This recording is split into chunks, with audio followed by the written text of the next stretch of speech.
The future of this country is to get out of the stupidity, the ignorance of English only, and start learning 2 and 3 languages. You here that already speak 2 languages, again, how many of you here speak 2 languages? You're ahead of the game. They already prove it with brain scans. Okay, when a person learns a new language, he's not just learning new words. He's accessing different parts of the brain.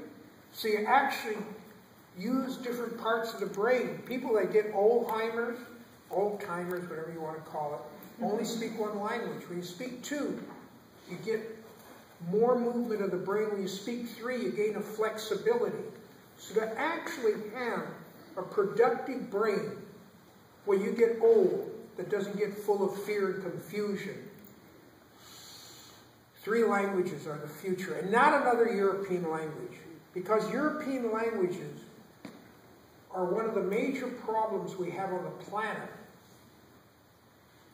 Learn an indigenous language, Navajo, a local Indian language here, a language from Oaxaca, donde todavía hablan allá 55 dialects. Learn an African language, learn an Asian language, Japanese, whatever. We need to start learning 3 languages to get out of the box. We need to start expanding. My father and mother became very rich, and my father said he could have never become rich if he would escape from prison. You read about he went to prison at 13 for stealing $6 worth of copper ore to buy food for his starving family. Has anybody read that yet? Yes.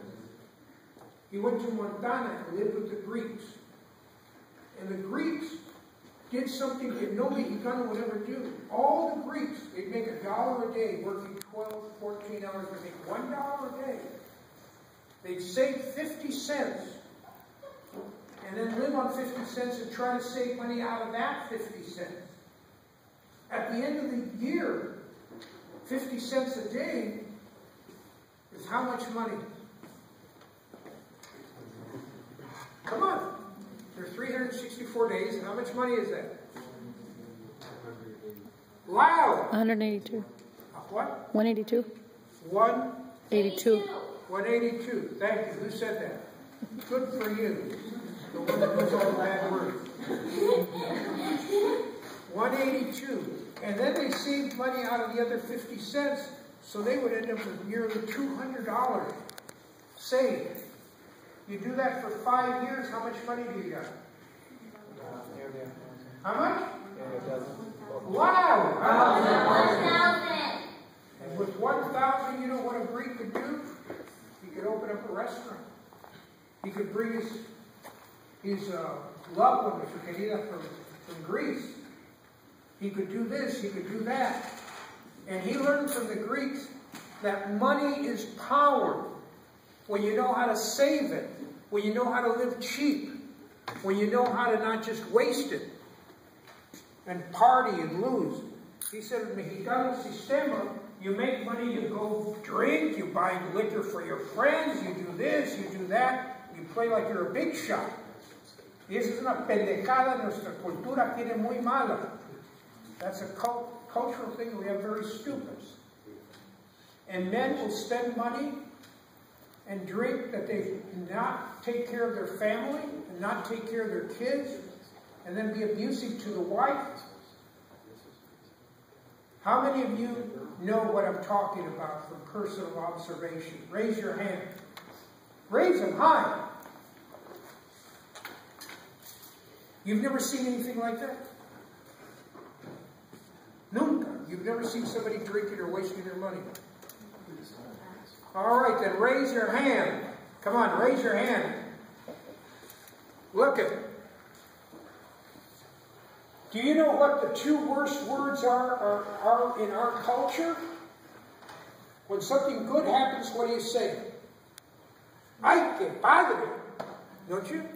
When something bad happens, ¿qué decimos? Es una desmadre. It's a mother. Our culture is geared to spoil men.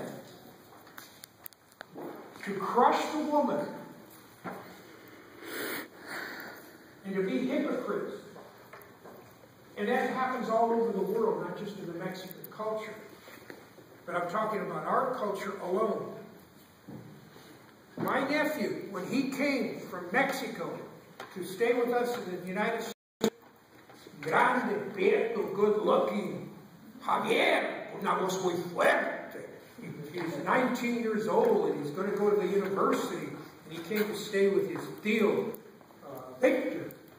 I've already written books, and he's there. My sons are this big, and Javier is, very full of himself, and he smokes cigarettes, and I tell him, no smoking in the house, so only outside, and you shut the door. I don't allow smoking around me at all. And my father smoked cigars, those didn't bother me as much. But cigarettes, for some reason, I get sick. I can't go into casinos or anywhere like that.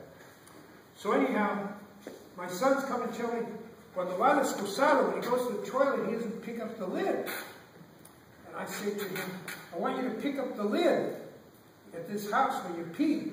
I don't want you dripping on the lid and then a woman or somebody sits down or a man sits down and takes a crap. He said, oh, I'm very accurate. Yo no tiro allí.